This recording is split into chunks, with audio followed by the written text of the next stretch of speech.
ఒకవైపు సంబరాలు, మరోవైపు మృత్యుఘోష. అల్లు అర్జున్ పుష్ప 2 ఆర్సీబీ విజయోత్సవం రెండింటి మధ్య ఒకే విధమైన కారణాలు తొక్కిసలాటకు కారణాలయ్యాయి.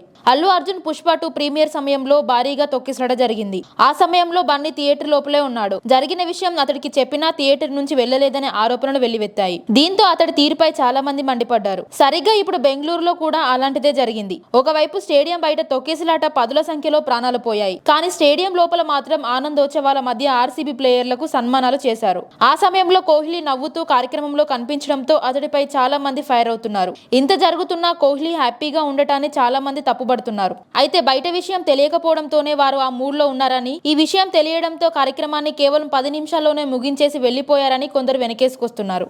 కమ్యూనికేషన్ గ్యాప్ వల్లే ఈ విషాదం జరిగిందా? బెంగళూరులోని విధాన సౌధా నుంచి చిన్నస్వామి స్టేడియం వరకు విక్టరీ పరేడ్ ఉంటుందని నిన్న ఉదయం 7 గంటలకు ఆర్సీబీ తొలుత ట్వీట్ చేసింది. దీంతో అభిమానులు అక్కడికి వెళ్లేందుకు ప్లాన్ చేసుకున్నారు. మధ్యాహ్నం 1 గంటలకు పర్మిషన్ లేదని బెంగళూరు ట్రాఫిక్ పోలీసులు వెల్లడించారు. పరేడ్ సాయంత్రం 5 గంటలకు ఉంటుందని ఆర్సీబీ మధ్యాహ్నం 3 గంటల 14 నిమిషాలకు మరో ట్వీట్ చేసింది.